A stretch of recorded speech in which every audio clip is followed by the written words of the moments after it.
ఇప్పుడే అక్కడ పొద్దునే వ్యూ పాయింట్కి వెళ్ళాం కదా, ఇక అక్కడ నుండి మెయిన్ పుకెట్ ఐలాండ్లోకి వచ్చేసాను. ఇక్కడ వచ్చిన తర్వాత ఫస్ట్ స్పాట్ మైకావో బీచ్ అని వచ్చాను.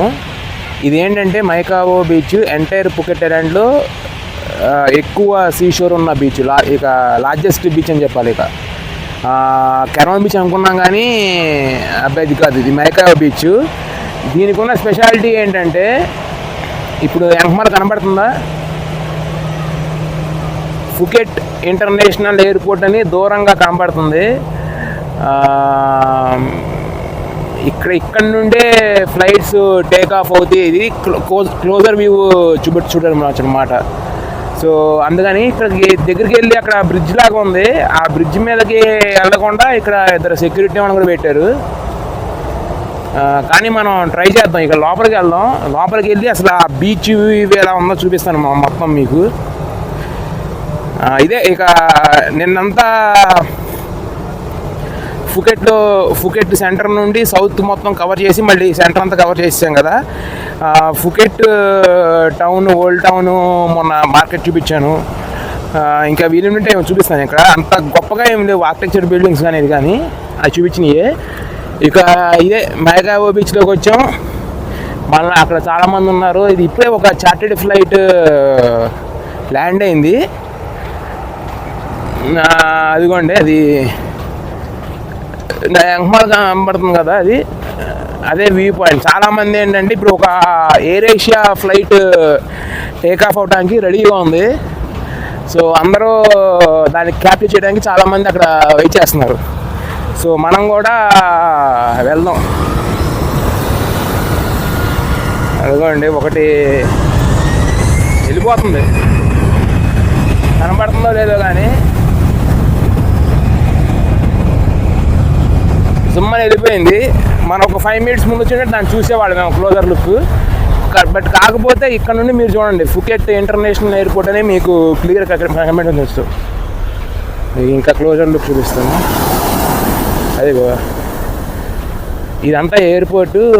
కొన్ని ఫ్లైట్స్ ఎయిర్ ఏషియాను, పక్కనే గ్రీన్ కలర్ది నాక్ ఎయిర్ అనుకుంటుంది, నాక్ ఎయిరే. ఇదిగోండి ఫుకెట్ ఇంటర్నేషనల్ ఎయిర్పోర్ట్ అని చెప్పేసి మీకు ఎదురు కనబడుతుంది. ఓకే, ఇక్కడ వెళ్ళటానికి లేదు యాక్చువల్గా. ఇక్కడ చూడండి, బీచ్ సైడ్ కూడా వాడు సీసీ కెమెరాస్తో మానిటరింగ్ చేస్తూ ఇదంతా ఇది. కానీ నేను దీనికంటే ది బెస్ట్ వ్యూ చూశాను. ఎందుకంటే ఇది ఇలా ఉంది కదా బీచ్ పాయింట్. నేను లంకావీలో ఎయిర్పోర్ట్ చుట్టూతా రోడ్డు వస్తుంది నీట్గా. అక్కడ ఎంత హైది కూడా లేదు. ఇక్కడ కొంచెం ఒక 10 అడుగులు మీకు ఫెన్సింగ్ వేశారు. అక్కడ అసలు జస్ట్ 5 feet ఫెన్సింగ్ వేశారు. ది బెస్ట్ వ్యూ చూడవచ్చు నాకు తెలిసి. కాకపోతే అక్కడ వచ్చేది ఫ్లైట్స్ తక్కువ. ఇది కొంచెం ఇంటర్నేషనల్ ఎయిర్పోర్ట్. ఏంటంటే మనకి చెప్పా కదా, థాయిలాండ్లో బ్యాంకాక్ తర్వాత సెకండ్ మోస్ట్ బిజియెస్ట్ ఎయిర్పోర్ట్. అంటే డాంగ్మియాంగ్ అవి రెండు కాకుండా, సో చూసుకుంటే బయటకు థాయిలాండ్ ఆ బ్యాంకాక్ సిటీ కాకుండా బయట చూస్తే ఇదే ఫుకెట్ ఎయిర్పోర్టే అతి పెద్ద ఎయిర్పోర్ట్, సెకండ్ బిగ్గెస్ట్ అనుకోండి ఇక బ్యాంకాక్ సిటీ దాటి. సో ఇక్కడ మనకి దాటెళ్ళటానికి లైట్గా ఉంది పాయింట్. ఇదిగో వీళ్ళందరూ అలా చూడటానికి వచ్చిన వాళ్ళే. అక్కడ ఏదో ఒకటి ఫ్లైట్ టేక్ ఆఫ్కి రెడీగా ఉంది. ఇది కూడా అంత ఇంకా ఉన్నట్లో బిజియెస్ట్. ఇదిగోండి బీచ్ చూడండి, చాలామంది వస్తున్నారు. మేబీ ఏమన్నా టేక్ ఆఫ్ ఉందో లేదో లేదు. అదిగోండి ఒక ఫ్లైట్ వస్తుంది ఎంకమాల, కనబడుతుందా? అదిగోండి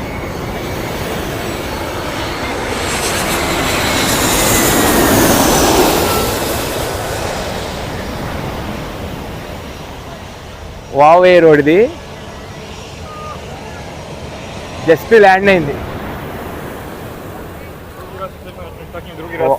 వావే రోడ్ది జస్ట్ ల్యాండ్ అయింది. తెలియదు అసలు వస్తున్నట్టు కూడా తెలియదు. మనకి అనౌన్స్మెంట్లు ఎవరు కదా.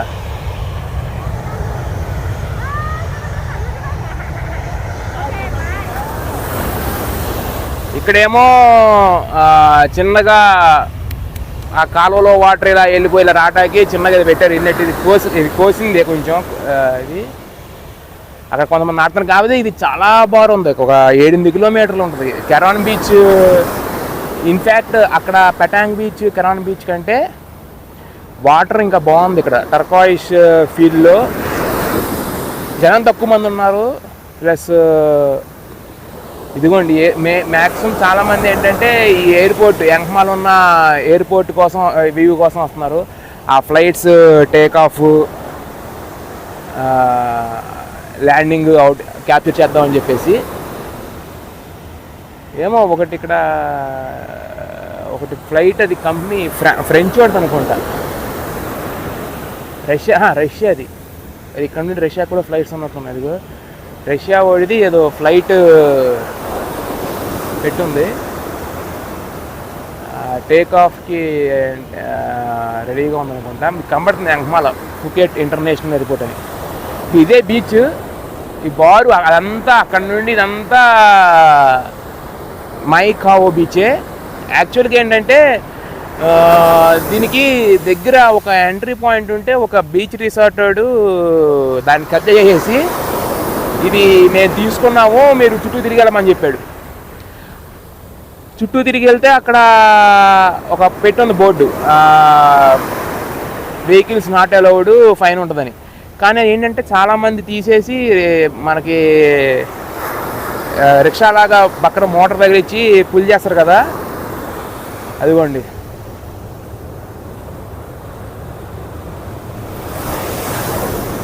ఇది రష్యన్ ఫ్లైట్ ఏపోనాట్ ఏదో, నాకు అసలు ఆ ప్రొనౌన్సియేషన్ కూడా తెలియట్లా. వెళ్తుంది చూసారా.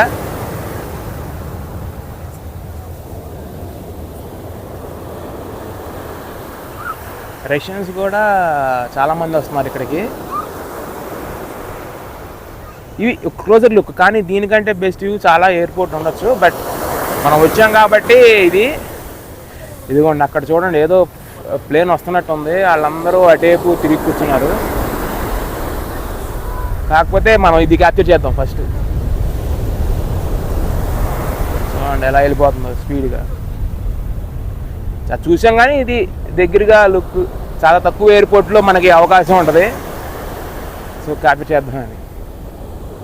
అక్కడ చూడండి చిన్నపిల్లల్ని ఎలా వేసుకొస్తున్నారు, పొట్టుపొట్టు వాళ్ళని దూరంగా.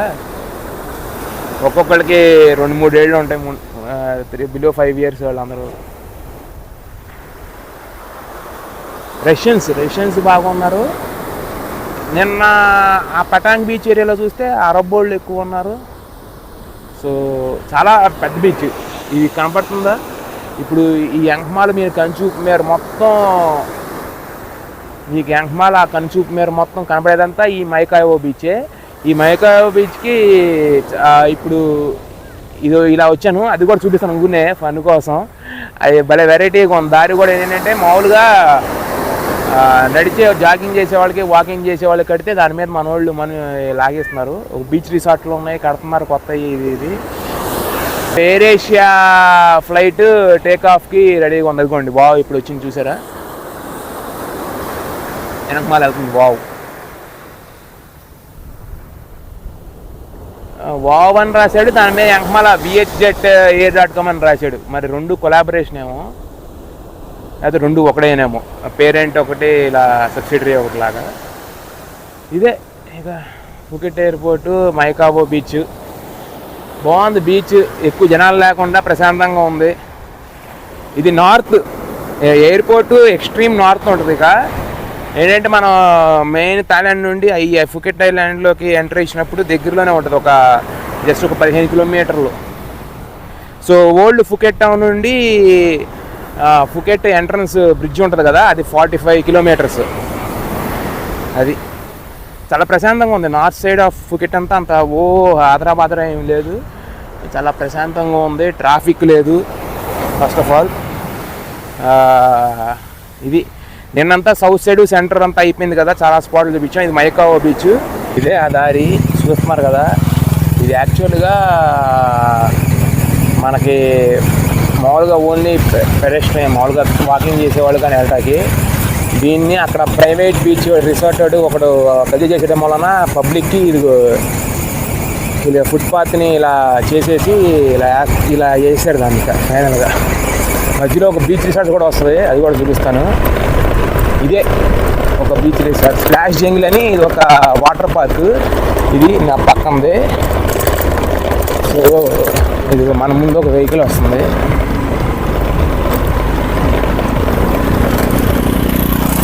ఇది దానికి సంబంధించిన రిసార్ట్. అందరూ ఉరుగుతున్నారు. ఇది ఇక్కడ ఎదురుగా సముద్రం ఉంచుకొని ఆడు జస్ట్ ఒడ్డున అలా పెట్టాడు. చూడండి దాన్ని ఎలా చేశారు. ఇది అసలు యాక్చువల్గా వెహికల్స్ రాకూడదు దీనిలోకి, బట్ ఆడు ఇక్కడ కూడా ఆక్రమించేయడం వలన దీన్ని ఇలా వాడేస్తున్నారు. వ్యూ చూడండి, చెట్లు చూడండి భలే ఉన్నాయి. సైడ్గా అది సముద్రం, పక్కన సముద్రం. మనం ఇలా వెళ్తున్నాం.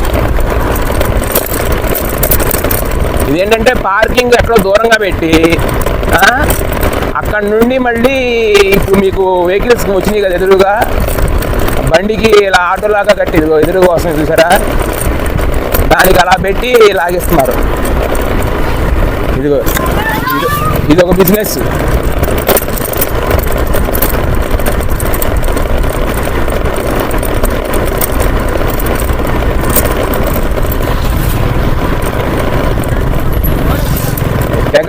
తెగ వస్తున్నారు. రే నువ్వే వెళ్ళాలిరా, నేను వెళ్ళను, నువ్వే వెళ్ళాలి, నేను వెళ్ళడానికి లేదు.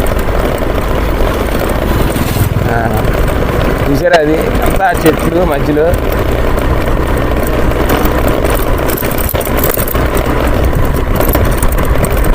ఇంకోటి అక్కడ బోర్డు మీద రాసింది వైలేషన్ చేయమాకంటారా బాబు అని. ఇది మనం బైక్ వేసుకొచ్చేసాం కాబట్టి వచ్చేసాము. ఇదిగోండి ఇలా వస్తున్నారు. ఇదేంటో తెలుసా, చాలామంది తెలియక ఇదిగోండి ప్లేన్ వ్యూ పాయింట్ని ఇటు పెట్టాడు, కానీ ప్లేన్ వ్యూ పాయింట్ ఇటు ఉంది. ఇటు ఒక 1/2 కిలోమీటర్ వెళ్తే వస్తుంది. ఇప్పుడు వెహికల్స్ అన్నీ వెళ్తున్నాయి కదండి, కానీ ఇక్కడ ప్లేన్ వ్యూ పాయింట్ అని చెప్పేసి టూరిస్ట్ని మిస్గైడ్ చేసి అక్కడ బండ్లు పార్కింగ్ చేసి అక్కడ నుండి ఇదిగో ఇలాంటి వెహికల్స్లో మనిషికి ఎంత హెడ్ అని చెప్పి తీసుకెళ్ళి ఇదిగో ఇలా తీసుకెళ్తున్నాడు వాళ్ళని. అదిగోండి అక్కడ రాసింది, do not bring any type of vehicle to the beach area. Bikes ఉన్నాయి, కార్లు ఉన్నాయి, అన్నీ ఉన్నాయి. 1000 బాట్లు ఫైన్ అని చెప్పేసి రాసింది. అది శ్రీనాథ్ నేషనల్ పార్క్, తెలుగు పేరులాగా ఉంది శ్రీనాథ్ అంట. సో ఇది మైకావో బీచ్. Welcome back. మళ్ళీ ఇంకో కొత్త బీచ్కి వచ్చాం. ఈ బీచ్ పేరు ఏంటంటే 2 రకాలుగా అంటారు, బ్యాంగ్ తావో బీచ్ అని, లగునా బీచ్ అని. నా అమ్మ చూడొచ్చు మీరు. ఇది ఇటు ఆ అమ్మల ఆ చివరిన కొండలు కనబడుతుంది. ఇవన్నీ ఏంటంటే ల్యాండ్ అనేవి ఇలా మెరుకులు తిరుగుతుంది కదా. సో ఏంటంటే ఒక స్ట్రెచ్లో ఇలా బీచ్ ఉండి ఇంకో స్ట్రెచ్లోనేమో విల్లాస్ పెట్టేశారు. కొండల మీదకేమో విల్లాస్ పెట్టేశారు, అక్కడ బీచ్ అవకాశం లేదు. ఇప్పుడు ఈ బీచ్ చూడండి మొత్తం శాండ్ లాగా ఉండి అటేపు జనాలు ఉన్నారు బాగా. ఇటు సైడ్ కొన్ని రిసార్ట్స్ లాగా ఉండి ఇది నా యంకమాలన్నీ రిసార్ట్స్, ప్రైవేట్ రిసార్ట్స్. ఇప్పుడు నా యంకమాల చూస్తున్న రిసార్ట్ పేరు అంగ్సారా రిసార్ట్. దాని యంకమాలే ఒక పెద్ద రిసార్ట్ ఉంది, దాని పేరు లగునా రిసార్ట్ అని చెప్పేసి చాలా పెద్దది అనమాట. సో దానివల్లే దీన్ని లగునా బీచ్ అని కూడా అంటారు. ఎందుకంటే బ్యాంగ్ టావో బీచ్ అని అంటారు, లగునా బీచ్ అని అంటారు. సో ఇది బీచ్ కూడా బాగుంది యాక్చువల్గా, తక్కువ మంది ఉన్నారు. అక్కడ చాలా చోట్ల రెడ్ ఫ్లాగ్స్ పెట్టి ఇలా చేస్తున్నారు. ఇక్కడేమో ఇటు సైడ్ ఏమో కొంతమంది పిల్లలతో యాక్టివిటీ చేపిస్తున్నారు. ఇక్కడ ఏంటంటే జస్ట్ ఇక్కడ నుండి ఒక 1/2 కిలోమీటర్ ముందు ఏదో ఒక పిల్లలు పిక్నిక్ లాగా వచ్చి ఏదో యాక్టివిటీ చేపిస్తున్నారు వాళ్ళతో. చాలా అంత కొబ్బరి చెట్లు, మొత్తం కొబ్బరి చెట్లు ఉన్నాయి. ఏదో ఇండియాలో ఉన్న బీచ్ చూసిన ఫీలింగ్ వచ్చింది. ఇది వచ్చేసి మళ్ళీ ఇక్కడ బీచ్ మీదే, బీచ్ ఒడ్డున ఇప్పుడు ఇది కనబడుతున్న నా కొబ్బరి చెట్లు వచ్చి చిన్నగా ఉండి అలా ఒక కేఫ్ లాగా పెట్టేశారు, చిన్న సైజు కేఫ్ లాగా. అది హోటల్ సంబంధించింది అయి ఉంటుంది. ఇక్కడ కూడా అంతే, చైర్స్ వేసేసి ఇలా పెట్టేశారు. సో ఇది బీచ్, బాగుంది. బీచ్ నీట్గా క్లీన్గా ఉంది, చెత్త ఎక్కువ లేకుండా ఉంటే అక్కడ దూరంగా పడేశారు. కానీ ఈ మాత్రం అన్నీ కొంచెం హైఫై పెద్ద రిసార్ట్స్ అనమాట. ఇది అంగసారా రిసార్ట్, చాలా సెక్యూరిటీ ఉంది. యాక్చువల్గా ఇది ప్రైవేట్ బీచ్ టైప్లోనే ఉంది. కానీ ఎందుకంటే ఇప్పుడు నేను అక్కడ బండి పార్క్ చేస్తున్నాను, అది దాటి ముందుకు లేదు. నాథోన్ బీచ్ అని ఒకటి ఉంటుంది, ప్లస్ బనానా బీచ్ అని ఉంటుంది. ఆ 2 బీచ్ల మీద రూట్ ఉంటుంది అన్నమాట. మీకు గూగుల్ మ్యాప్స్లో 2 రూట్స్ చూపిస్తుంది. ఆ బీచ్ సైడ్ ఉన్న రూట్ మాత్రమే పెట్టుకోండి, ఎందుకంటే ఇదంతా మీకు సిటీలో చూపిస్తుంది. సిటీ అంటే సిటీ కాదు, కొంచెం ఇళ్ల మధ్యలో తీసుకొస్తుంది. అది మాత్రం మీకు కొండ ఎక్కి దింపి చూపిస్తుంది. చాలా బాగుంది రూట్ మాత్రం, చాలా బాగుంది. కాదు ఎందుకు బాగుంది అంటే 2 వైపుల చెట్టు, మీరేదో ఫారెస్ట్లో వెళ్తున్న ఫీలింగ్. ఒకసాటేమో రోడ్డుకి 2 పక్కల విల్లాస్ వచ్చేస్తాయి, రోడ్డు 2 పక్కల విల్లాస్ ఉన్నాయి. ఇంకోటి ఏంటంటే చాలా చోట్ల మీరు బ్లాక్ రోడ్ చూసుంటారు, గ్రీన్ చూసుంటారు, రెడ్ కలర్ రోడ్డు. చాలా వరకు రోడ్డు రెడ్ కలర్గా ఉంది. అది ఏంటంటే మేబీ అంతా చీకటిగా ఉండి కొంచెం రోడ్డు అది డైరెక్షన్స్ కోసం, లేకపోతే ఒకసారి ల్యాండ్ స్లైడ్ కూడా అయింది. అక్కడ మెన్షన్ చేశారు, ఎక్కడైతే స్లిప్పరీగా ఉందో అక్కడ చాలా చోట్ల రెడ్ కలర్గా ఉంది రోడ్డు. అంటే ఇప్పుడు ఏంటంటే ఈ లగునా బీచ్ ఆపోజిట్, లేక బ్యాంకాక్ బీచ్ ఆపోజిట్ చాలా హెవీ కన్స్ట్రక్షన్ వర్క్ జరుగుతుంది. ఎందుకంటే ఇప్పుడు ఇది చూసిన దానికిను ప్రైవేట్లో తర్వాత వచ్చిన దానికిను అన్ని ప్రైవేట్ రిసార్ట్సే. నాకు తెలిసి ఇంకా నెక్స్ట్ ఇయర్కి మొత్తం ఇక్కడంతా ఈ ఏరియా అంతా రూపులేకంతా మారిపోద్ది. అక్కడ చూస్తే మీరు ఒక క్రేన్ కనపడుతూ ఉంటుంది గోదావరి. అలాంటి ఇటు సైడ్ ఒక 5-6 ఉన్నాయి. చాలా హెవీ హై లెవెల్లో కన్స్ట్రక్షన్ జరుగుతుంది. ఈ ప్రైవేట్ రిసార్ట్స్ ఉన్నాయి, కొన్ని హోటల్స్లా కడుతున్నారు, కొంచెం బీచ్ సైడ్ రెస్టారెంట్స్లా కడుతున్నారు. పెద్ద మల్టీ ఫ్లోర్ అన్నీ 5-6 ఫ్లోర్స్ లాగా కడుతున్నారు. సో అది ఇదైతే చాలా ప్రశాంతంగా ఇలా ఉంది. ఇంతే, ఇంకెందుకంటే ఏం చెప్తాం.